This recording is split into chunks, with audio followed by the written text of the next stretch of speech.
మీ ఇంట్లో మంచి జరిగితే ఓటు వేయండి అంటారు, అవునా? అసలు వాళ్ళ ఇంట్లోనే మంచి జరగలేదని బయట ఇద్దరు చెల్లెలు తిరుగుతున్నారు, అవునా కాదా? వాళ్ళ ఇంట్లో మంచి చేయని వాడు మీ ఇంట్లో మంచి చేస్తారా? ఫస్ట్ అది ఆలోచించండి ఒకసారి. కాబట్టి అదేంటంటే పై మాటలు, మిమ్మల్ని ఆ సానుభూతి కోసం చెప్పే మాటలు. మీ ఇంట్లో మంచి జరుగుంటే ఓటేయండి, వాళ్ళ ఇంట్లోనే మంచి జరగక ఇద్దరు చెల్లెలు రోడ్డు మీదకి వచ్చి పాప వాళ్ళ గోడు వినిపించుకుంటున్నారు. కాబట్టి అది ఒకటి గమనించండి. 2, మాట తప్పను మడం తిప్పను అన్నారు, అవునా? ప్రత్యేక హోదా వచ్చిందా మనకి? మాట తప్పారా? మడం తిప్పారా? మద్యపాన నిషేధం జరిగిందా? మాట తప్పారా? మడం తిప్పారా? సిపిఎస్ రద్దు చేశారా? మరి మాట తప్పారా?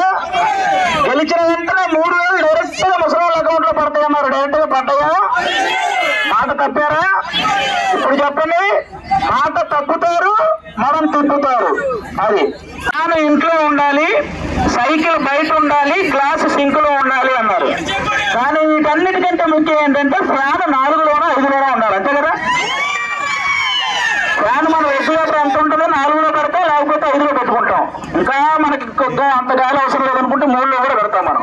కాబట్టి మనందరం తెలియక లాస్ట్ టైం ఆ ఫ్యాన్ ని 151లో పెట్టాం.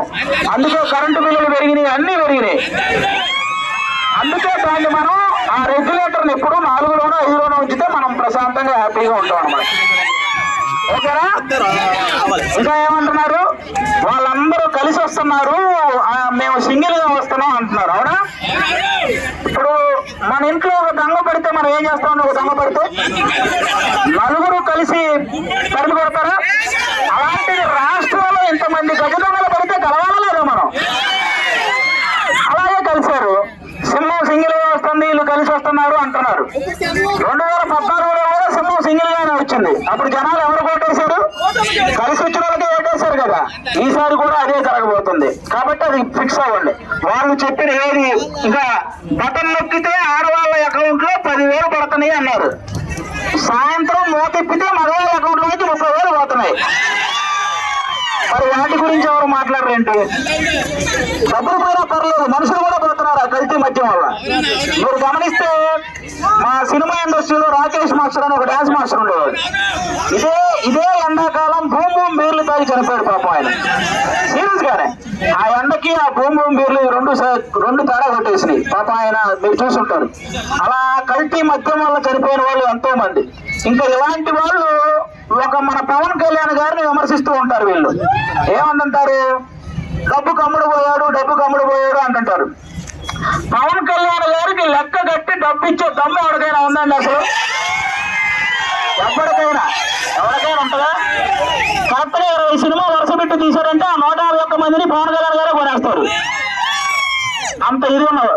ఒక 14 సంవత్సరాలు సీఎం గా చేసినటువంటి చంద్రబాబు నాయుడు గారు, 10 సంవత్సరాలు పిఎం గా చేసిన మోడీ గారు, వీళ్ళిద్దరూ పవన్ కళ్యాణ్ గారు చెప్పిన ఒక మాటకు కట్టుబడి కూటమిగా ఏర్పడారంటే పవన్ కళ్యాణ్ గారు ఎంత నిజాయితీ పరుడై ఉంటే ఈ తెలుగు చెప్పండి ఒకసారి. కాబట్టి ఆ విషయం బాగా గుర్తుపెట్టుకోండి. ఇంకేమంటారు? దత్తపుత్రుడు అన్నారు. ఇప్పుడు ఏమైంది? పిఠాపురంలో ఆ దత్తాత్రేయ స్వామి తన పుత్రుడిగా బరిలోకి దింపాడు. చూస్తూ ఉన్నాడు అక్కడ ఎంత బాగా చూస్తూ.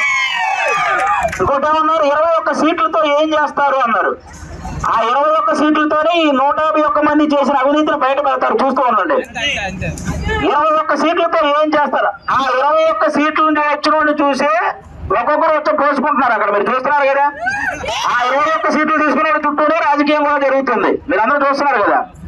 అలాగే ముఖ్యంగా మనం గమనించాల్సింది ఇక్కడ 14 సంవత్సరాలు సీఎం గా చేసే అనుభవం ఉన్న చంద్రబాబు నాయుడు గారు, అలాగే 10 సంవత్సరాలు పిఎం గా చేసి మన దేశాన్ని అందరూ గౌరవించదగ్గ మోడీ గారు, వీళ్ళిద్దరూ పవన్ కళ్యాణ్ గారు ముగ్గురు కలిసి వస్తున్నారంటే మనందరం కూడా ఓటు ట్రాన్స్ఫర్ అనేది ఖచ్చితంగా జరగాలి. వాళ్ళ ముగ్గురు కలిసిన దానికి అర్థం ఏంటంటే మనందరం ఆ ఓటు ట్రాన్స్ఫర్, ఒక్క ఓటు కూడా పక్కకు పోకూడదు. నెల్లిమర్లైనా ఎక్కడైనా సరే నెల్లిమర్లలో ఓన్లీ గ్లాస్ ఓటింగే జరగాలి, క్రాస్ ఓటింగ్ జరగకూడదు. ఓకేనా? మీరందరూ దానికి సిద్ధంగా ఉండాలి. భారీ మెజారిటీని గెలిపించాలి. ముఖ్యంగా ఓటు అనేది ఎవరో అమ్ముకోకూడదు. ఫస్ట్ అస్సలు వద్దమ్మా ఈసారి. ఎందుకంటే లెక్కరికి ఆశపడి మగాడు, కుక్కరికి ఆశపడి ఆడది అమ్ముకుంటే ఒంటి మీద నిక్కర కూడా ఉంచరు ఈసారి. కాబట్టి మనం ఇవన్నీ మైండ్ లో పెట్టుకొని ఓటును మాత్రం అమ్ముకోవద్దు. మీరు ఒకవేళ మీరు గనక నిశ్చయించుకుంటే ఇతనికి వెయ్యి అంతే, ఇంకా అదే మనకి పరమాత్మ. ఒకసారి ఎవరొచ్చి ఏ మాటలు చెప్పినా అవి నమ్మకండి. మీరు ఒకసారి మనం లోకం మాధవ్ గారికి వెయ్యాలి ఓటు అంటే ఇంకా ఫిక్స్ అంతే. మళ్ళీ ఫ్యామిలీలో ఆయన ఎవరో వచ్చి మాకు డబ్బులు ఇచ్చాడు, మనం ఒక 4 ఓట్లు అటేసి 3 ఓట్లు ఇటేస్తాం, ఇలాంటివి కూడా అవుతాయి. ఒక్కసారి ఫిక్స్ అయితే లోపల పోలింగ్ బూత్ లోకి వెళ్ళి గ్లాసు మీద గుద్దితే మన రావాడ మాసేంటి కనపడాలి రేపు. ఓకేనా? అందరికీ once again thank you so much.